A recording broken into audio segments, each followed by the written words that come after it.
राजस्थान से जमीनों के खेल में धांधलियों की खबर आती ही रहती है, लेकिन जयपुर के सबसे महंगे अपार्टमेंट ज्वेल ऑफ इंडिया की जमीन का मामला सबसे अजूबा है।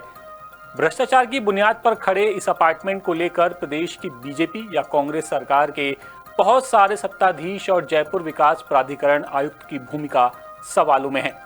हैरानी की बात यह है कि ज्वेल ऑफ इंडिया से जुड़ी जमीन के इस खेल का सच सामने लाने के लिए मौजूदा भजनलाल शर्मा सरकार भी आगे नहीं बढ़ रही है।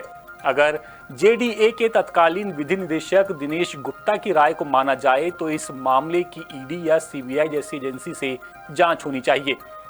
इस हाई प्रोफाइल मामले की तह तक जाने के लिए जांच इसलिए जरूरी है क्योंकि ज्वेल ऑफ इंडिया की जमीन कैप्स्टलन मीटर को इंडस्ट्रियल इस्तेमाल के लिए दी गई थी। अपार्टमेंट बनाने वाली जैक ड्रिंक्स कैप्स्टन मीटर की हैसियत सिर्फ उप किराएदार कंपनी के तौर पर थी। जैक ड्रिंक्स ने सत्ताधीशों और अफसरों के साथ ऐसा खेल रचा कि वो साल 2007 में इंडस्ट्रियल जमीन पर 72,967 वर्ग मीटर का कमर्शियल पट्टा हथियाने में कामयाब हो गया और उस वक्त जैक ड्रिंक्स ने पट्टे के लिए रिजर्व प्राइस का सिर्फ 5% यानी कि 66 करोड़ रुपए चुकाए।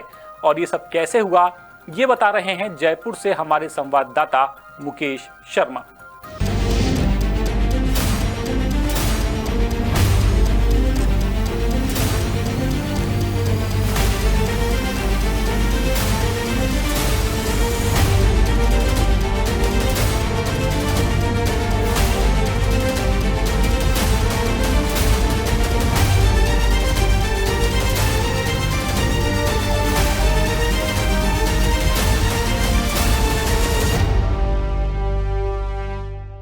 ज्वेल ऑफ इंडिया का मामला दिन ब दिन और उलझता जा रहा है। वो इसलिए क्योंकि इसके रोज नए नए कारनामे सामने आ रहे हैं। अब ज्वेल ऑफ इंडिया की उप किराएदार कंपनी जैक ड्रिंक्स कैप्स्टन मीटर को ही देख लीजिए। इसे ज्वेल ऑफ इंडिया की जमीन कैप्स्टन मीटर को इंडस्ट्रियल इस्तेमाल के लिए मिली थी। तब के बाजार भाव से देखा जाए तो ये 87,268 वर्ग गज जमीन 45 से 55,000 प्रति वर्ग गज के हिसाब से 4500 करोड़ रुपए के आसपास थी। हैरानी की बात यह है कि जेडीए ने जैक ड्रिंक्स की निजी खातेदार की जमीन मानकर उसे कौड़ियों में कमर्शियल इस्तेमाल के लिए दे दिया। जेएलएन पर डब्ल्यूटीओ के आसपास आज जमीनों के रेट 3 से 4 लाख रुपए प्रति वर्ग गज है। इसके हिसाब से जमीन की कीमत करीब 25,000 करोड़ से 35,000 करोड़ के बीच है। सवाल है कि इस बेशकीमती सरकारी जमीन का पट्टा जैक ड्रिंक्स को देने के खेल की जांच कराने में संकोच क्यों होना चाहिए। नगरीय विकास मंत्री झाबर सिंह खर्रा खुद मान चुके हैं कि इस मामले में गड़बड़ी दिख रही है, लेकिन उसके बाद भी जैक ड्रिंक्स और ज्वेल ऑफ इंडिया अपार्टमेंट में लगातार टावर खड़े कर रही है।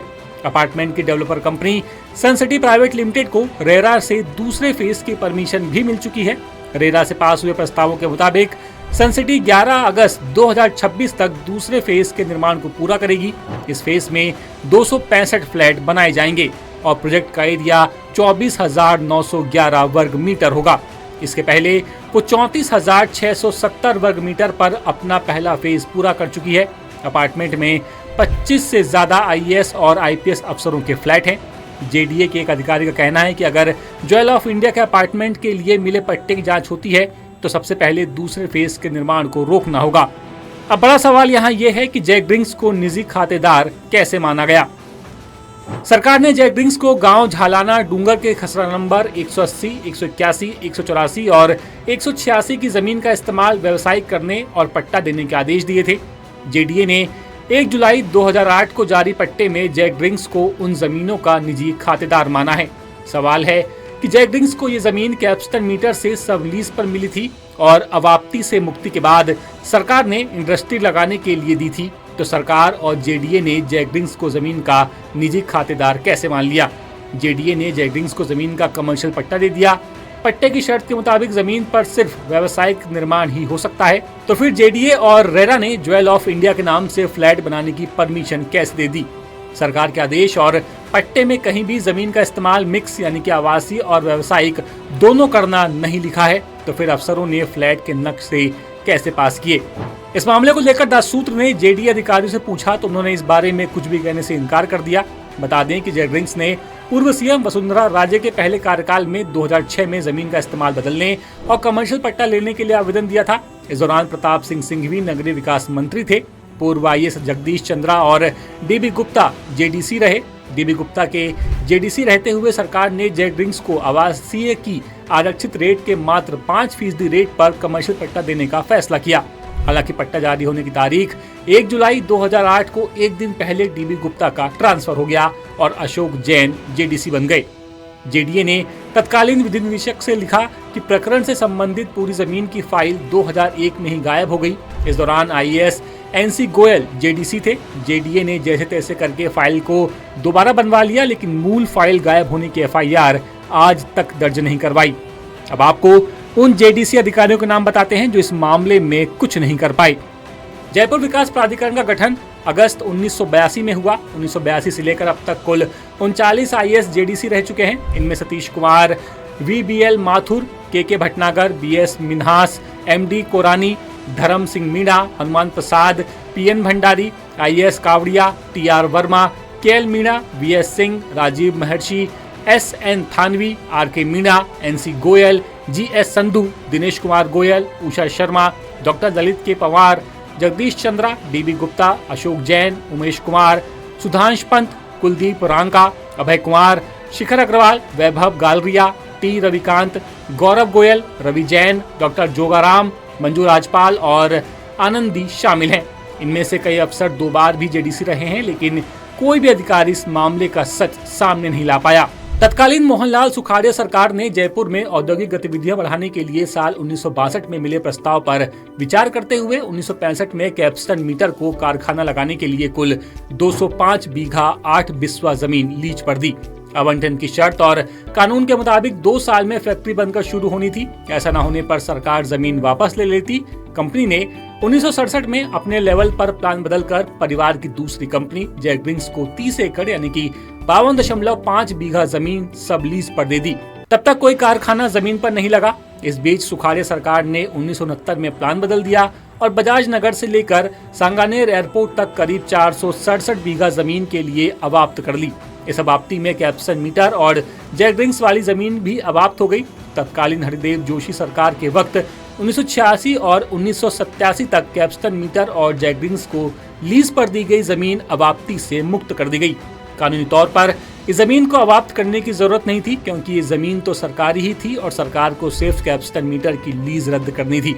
लेकिन चौंकाने वाली बात यह रही कि सरकार ने अवाप्ति से मुक्ति के आदेश में कैप्स्टन मीटर और जैक ड्रिंक्स को फिर से जमीन का स्वामित्व दे दिया।